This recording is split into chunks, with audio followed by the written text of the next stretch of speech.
Le Congrès donne son feu vert au versement de la deuxième tranche du PGE, prêt garanti par l'État. Pour rappel, ce dernier a été octroyé dans le cadre de la loi de finances 2025. Il s'élève à 1 milliard d'euros, soit près de 120 milliards de francs. Objectif, soutenir les comptes publics après la crise de mai 2024. Si une première tranche de plus de 67 milliards de francs a été versée en mars, la seconde d'environ 28 milliards est désormais soumise à autorisation. Les élus viennent d'autoriser le président du gouvernement à signer cette convention, une deuxième tranche essentielle pour la trésorerie du pays. Sans cela, nous n'aurions pas pu finir l'année en versant les dotations aux collectivités, et toutes les collectivités calédoniennes, je dis bien toutes, communales, provinciales et Nouvelle-Calédonie, auraient été en très grande difficulté, très très grande difficulté. 360%, c'est le taux qu'atteindra la dette publique du pays à la fin de l'année. La norme étant de 90%, un niveau d'endettement record dû aux prêts contractés lors des crises Covid et de mai 2024. Sur le fond, les groupes politiques sont unanimes. Si ce prêt est indispensable, ils dénoncent le taux de surendettement. Certains appellent à transformer ces 120 milliards en subventions. Donc la moindre des choses, c'est de nous aider sous forme de subventions et pas sous forme de prêts, en plus à un taux usuraire. Mayotte vient de bénéficier de 500 milliards CFP sur 6 ans à la suite du cyclone Chido. Vous entendez, 500 milliards. Et nous, on nous prête 120 milliards à 4,80%. L'éveil océanien dénonce le surendettement et appelle à un plan de réforme sur 5 ans avec l'appui de la mission interministérielle de Claire Durieux. C'est que nous devons collectivement bâtir un plan quinquennal à la fois de réforme, parce qu'il faut faire des réformes, répondre à des dispositifs. Il y a des problèmes structurels, il y a des solutions structurelles à apporter. Mais adossé à un plan de financement quinquennal de la part de l'État. Alors là, ça va être difficile, parce que l'État est dans un contexte politique et financier, mais c'est la seule voie pour permettre de sortir. Certains élus alertent, souscrire un prêt chaque année ne peut pas être une solution viable. Pour 2026, l'équilibre des finances publiques s'annonce difficile. Alors que les élus du Congrès abordaient le prêt garanti par l'État, plus de 300 personnes se sont mobilisées aux abords de l'institution ce matin en soutien à la direction diocésaine de l'enseignement catholique. Parents, enseignants ou encore personnels sont venus porter le message de la DEC. Selon l'organisation, il manque 630 millions de francs pour terminer l'année. Si d'ici le 30 novembre rien n'est fait, les 513 salaires de ces employés ne pourront être versés, ce qui entraînera des conséquences pour ces 10 000 élèves. Une délégation de la DEC a été reçue au Congrès ce matin. Le membre du gouvernement et président de Nouvelle-Calédonie Tourisme, Christopher Gigès, a donné rendez-vous aux acteurs touristiques du Nord ce matin au campus de Bako à Koné. Plusieurs points ont été abordés, dont un partagé de tous, celui des difficultés qu'ils rencontrent depuis le début de la crise. Pour Ricky, gérant d'une activité touristique à Ouégoua, il est important que les élus viennent à leur rencontre. Donc voilà ce qui est ressorti de cette réunion, des problèmes institutionnels, des problèmes de réglementation, des problèmes d'assurance, des problèmes de financiers, des problèmes de fréquentation dans le Nord. Donc on a posé beaucoup de questions. Pour Max Castavi, gérant d'une structure touristique à Vaud, c'est plus un débat qui ouvre vers des solutions. On a abordé quelques solutions qui sont d'ordre décisionnel au niveau du pays, donc qui ne demandent pas de délai trop long et puis de grosses artilleries, quoi. Par exemple, la possibilité de vendre des activités ou de l'hébergement ou de la restauration par rapport à d'autres prestataires qui sont dans notre entourage.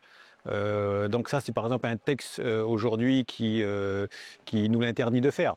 Donc, s'agissant d'une délibération, M. Gégès a dit bon, il va se poser la question sur la faisabilité de l'amélioration. Même si les problématiques abordées ont déjà fait surface il y a 3 ans de cela, Christopher Gigès souhaite réellement dynamiser la situation et offrir un éclairage. On a plusieurs solutions, à la fois sur la visibilité qu'on peut accorder aux différents prestataires, des réglementations qui peuvent changer pour leur simplifier la vie de ces structures, des formations qui ne sont pas en adéquation forcément avec ce qu'ils souhaitent proposer comme activité. Donc oui, on a des choses qui peuvent être changées rapidement. À savoir qu'avec 12 460 touristes au deuxième trimestre 2025, la fréquentation en Nouvelle-Calédonie a atteint son niveau le plus bas depuis 30 ans, selon l'ISEE, l'Institut de la statistique et des études économiques en Nouvelle-Calédonie. Quant aux acteurs touristiques présents aujourd'hui, un autre rendez-vous est prévu avec Christopher Gigès au mois de décembre. Les Cagous ont joué leur premier match officiel FIFA contre Gibraltar au stade Europa Point Stadium. Un match amical en but de préparer la qualification pour la Coupe du Monde 2026. Les joueurs ont tenu bon en première mi-temps malgré une possession de balle de 60% de leur adversaire. C'est en deuxième mi-temps que les Calédoniens prennent l'avantage grâce à un nouveau schéma tactique. À l'heure de jeu, les garçons ouvrent le score grâce à une tête de Kachawa. Et c'est dans les toutes dernières minutes qu'Awingene enfonce le clou. Score final 2-0. La sélection calédonienne a fait le plein de confiance avant les prochains matchs de qualification Coupe du Monde, début 2026. À Nouméa, le festival La Première Séance revient pour sa 17e édition dès demain vendredi. Ce rendez-vous du cinéma jeunesse célébrera cette année sa dernière édition au Rex Nouméa, qui fermera définitivement ses portes à la fin de l'année. C'est un lieu emblématique pour nous. Le festival a suivi toute l'histoire de ce lieu pour la jeunesse depuis sa réouverture. Mais évidemment, c'est un lieu plein de souvenirs pour tous les Nouméens, tous les Calédoniens.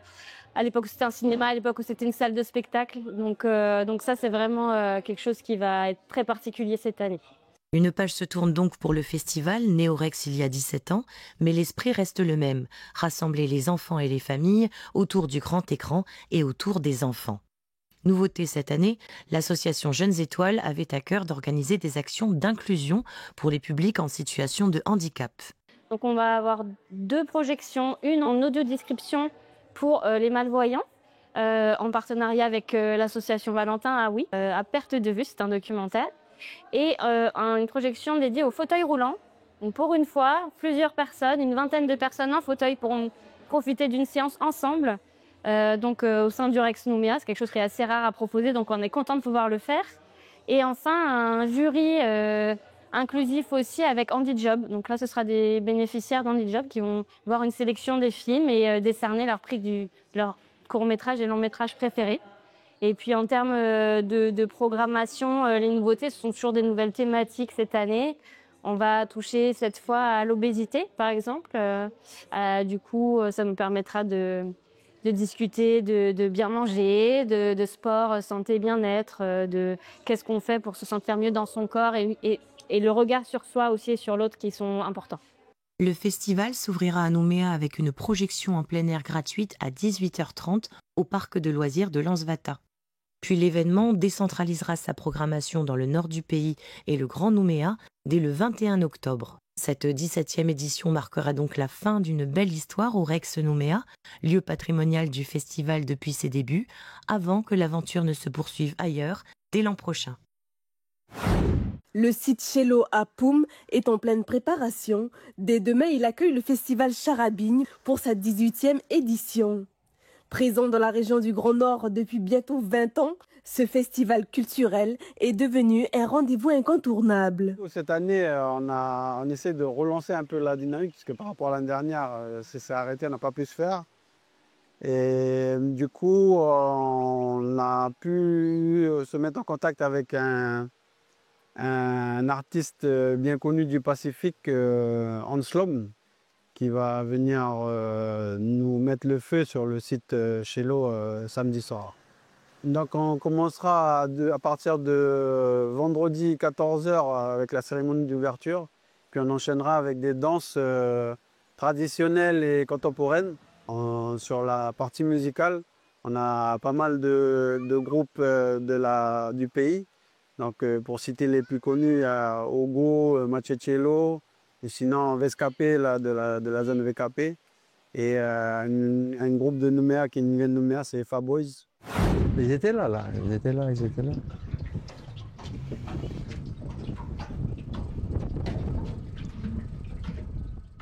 Aimé et sa famille ont repéré un banc de maquereaux à quelques mètres du rivage, dans la baie de Kwawa, à proximité du wharf. Voilà, devant là. Là, devant là. Un petit remous devant là. Tu vois? Juste là. Juste là, devant les gosses là. Tu les vois? Voilà. Après quelques minutes d'observation, Le filet est lâché.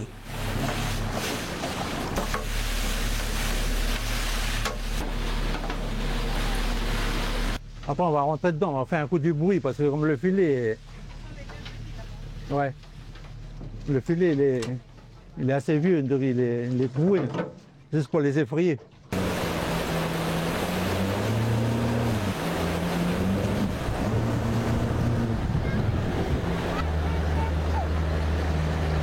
Effrayer le poisson afin de le pousser entre les mailles du filet et le tour est joué. Environ 40 kilos de maquereaux sont remontés à bord du bateau en moins d'1 heure. Aimé, sa compagne et sa fille sont pêcheurs professionnels depuis plus de 30 ans. Les rares pêcheurs patentés que compte la commune. Si je ne vois pas la mer, je suis malade. On a vécu toujours avec la mer, tout le temps. On a appris à nos enfants à faire la pêche, maintenant ils savent tout faire. Ils se débrouillent. Ils n'ont plus besoin de nous maintenant pour y aller, quoi.